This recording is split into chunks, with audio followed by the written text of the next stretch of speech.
Malaquías capítulo 4, versículo 1 hasta el 3. Porque aquí viene el día ardiente como un horno, y todos los soberbios y todos los que hacen maldad serán estopa, es decir, serán como una antorcha. Aquel día que vendrá los abrazará, ha dicho Jehová de los ejércitos, y no les dejará ni raíz ni rama. Estos son los pasajes que quizá asustan a mucha gente.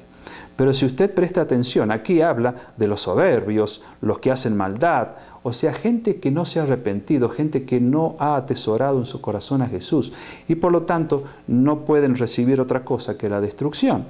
Así que para nosotros no es un versículo que asuste, a menos que nos pongamos del lado de esa gente.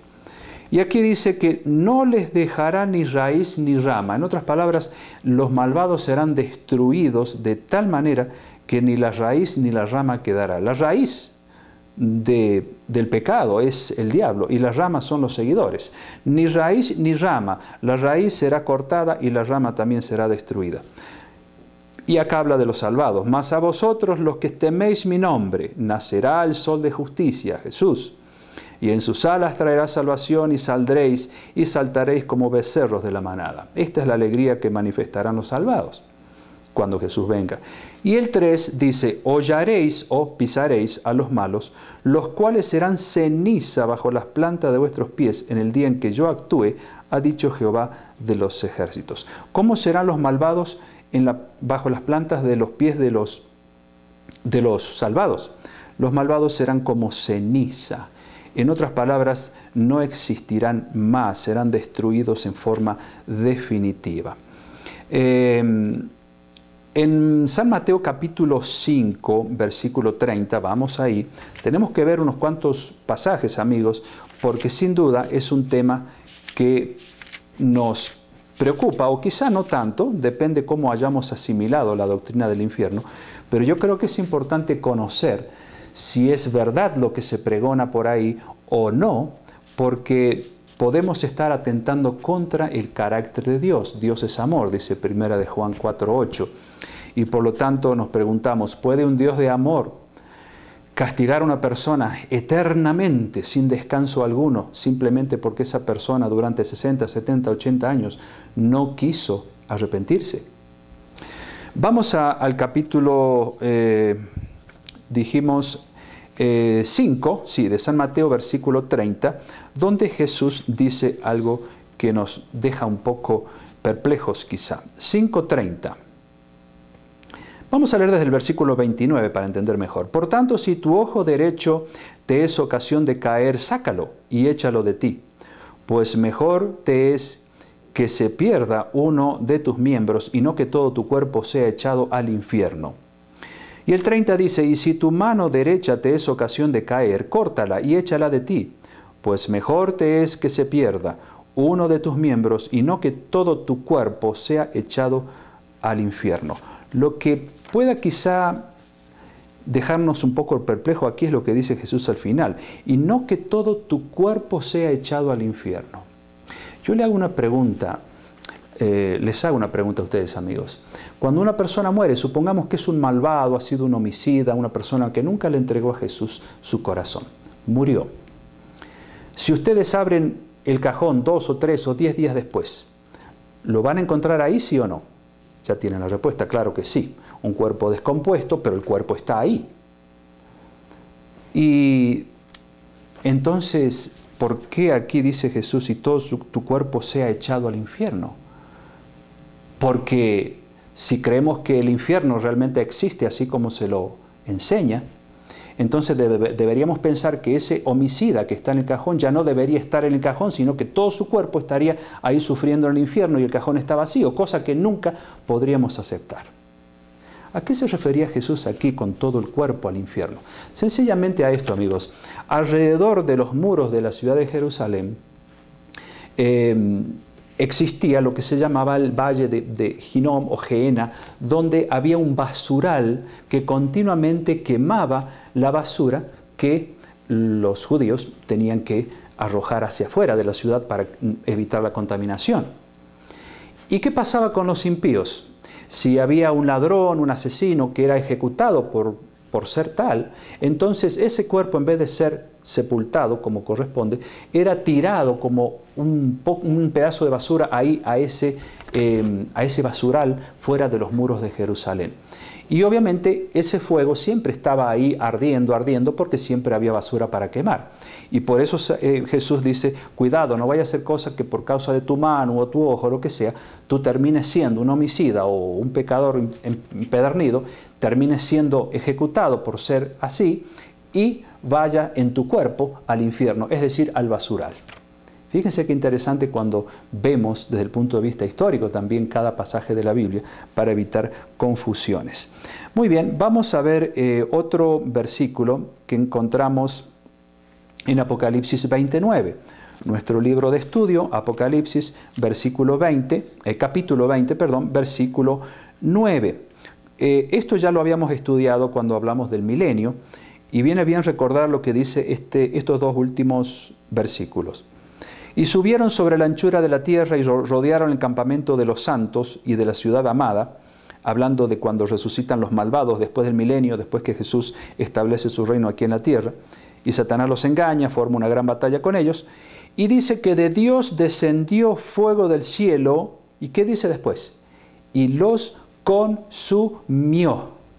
Ustedes saben lo que significa la palabra consumir, ¿no es cierto? Si queman algo, ya sea un pedazo de papel, eso se va a consumir hasta llegar a ser ceniza y finalmente nada. Pues así va a pasar con los malvados. Y los consumió. Así dice el Apocalipsis acerca del castigo final de Dios. Y en el versículo 10, cuando habla del diablo que los engañaba, que fue lanzado al lago de fuego y azufre, junto con la bestia, el falso profeta, de los cuales vamos a estudiar después, dice, serán atormentados día y noche por los siglos de los siglos. Y ustedes pueden decir, bueno, pero mire, aquí dice que los malvados junto con Satanás van a ser atormentados día y noche por los siglos de los siglos. Pero cuidado, lea si está en singular o plural la palabra día. Acá dice día, no dice días. Dice día y noche por los siglos de los siglos. O sea, en un día y en una noche, Satanás y todos sus seguidores van a ser destruidos eternamente, es decir, en consecuencia y no en duración, como venimos estudiando. Ezequiel capítulo 28. Vamos a ver entonces qué va a pasar con el líder del infierno, de ese presunto infierno. El líder, todos saben, es Satanás, que está, según lo que dice la tradición, con un tridente allí clavando a los pobres réprobos para que sufran más todavía en el tormento del infierno. Ezequiel capítulo 28 y el versículo 19 se habla acerca de lo que va a pasar finalmente con Satanás. Todos los que te conocieron de entre los pueblos se maravillarán sobre ti. Espanto serás y para siempre dejarás de ser. En otras palabras, amigos, aquí dice claramente que el diablo va a ser destruido para siempre. Y dice, para siempre dejarás de ser. En otras palabras, no vas a seguir existiendo. Y aquellos que creen en la doctrina de un infierno eterno, quizás se quedan con la pregunta, ¿y entonces quién va a liderar el infierno si Satanás va a ser destruido? Vamos a Salmo 37, versículo 10. Salmo 37, versículo 10. El rey David dice allí, en el capítulo 37, verso 10, algo muy interesante acerca de los malvados. 37:10, pues de aquí a poco no existirá el malo, no existirá. Observará su lugar. Uy, ¿cuál es el lugar del malo? Bueno, nos habían enseñado que es el infierno. Pero acá el rey David dice, observará su lugar y no estará allí, ni siquiera en el infierno. Porque obviamente si no va a existir más el malo, entonces tampoco puede estar en algún lugar. ¿Les va quedando claro, amigos? No existirá más. El versículo 20 del mismo 37 dice, mas los impíos, los malvados, perecerán, serán consumidos, se disiparán como el humo. Nuevamente otra expresión muy clara acerca de la destrucción de los impíos. No hay tal cosa como una vida después de la muerte en algún tormento eterno. Les dejo como tarea, porque el tiempo se está terminando, que lean Abdías 16. En Abdías 16 dice claramente que los malvados serán como si nunca hubiesen sido. Abdías 16. En Lucas capítulo 16 se registra allí una parábola interesante con la cual quisiera terminar. Esta parábola muchas veces se la usa para enseñar acerca de la existencia de un infierno eterno, cuando se habla del rico y Lázaro. Solo vamos a analizar algunos versículos de El rico y Lázaro para que podamos entender que aquí Jesús, que ya viene hablando en parábolas, no estaba enseñando ninguna doctrina. Allí habla de Lázaro y habla de Abraham, que de paso, como leímos al principio, no puede existir Abraham actualmente en algún cielo o infierno por ahí. Bueno, especialmente cielo, porque aquí Abraham dice que estaba en el cielo. Porque Hebreos 11 dice que aún no ha recibido lo prometido Abraham, como todos los otros personajes del Antiguo Testamento que fueron fieles a Dios. No han recibido la vida eterna. Por lo tanto, Abraham aquí es otro personaje. Y en el versículo, vamos a leer desde el 19. Había un hombre rico que se vestía de púrpura de lino fino y hacía cada día banquete con esplendidez. Había también un mendigo llamado Lázaro que estaba echado a la puerta de aquel lleno de llagas y ansiaba saciarse de las migajas que caían de la mesa del rico. Aconteció que murió el mendigo, fue llevado por los ángeles al seno de Abraham. Murió también el rico y fue sepultado. Fíjense lo que dice el versículo 23. Y en el Hades, o sea, sepulcro, en el Hades alzó sus ojos estando en tormentos y vio de lejos a Abraham y a Lázaro en su seno. ¿Cómo es posible, si la persona murió, aquí dice que tenga ojos? Un espíritu, dijo Jesús claramente. Si ustedes leen en el libro de San Juan, no recuerdo el capítulo en este momento, pero allí casi al final de San Juan, Jesús dice, un espíritu no tiene carne y huesos como veis que yo tengo. Y aquí, por lo tanto, sería una contradicción porque dice que en el Hades el rico alzó sus ojos. ¿Cómo puede ser que un espíritu tenga ojos?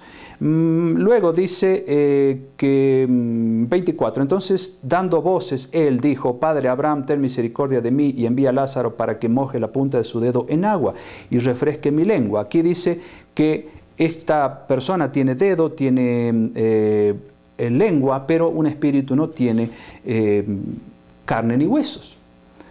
Por lo tanto, podemos claramente entender que esta es no una doctrina, sino una parábola, es decir, una historia irreal para dejar una enseñanza real, obviamente.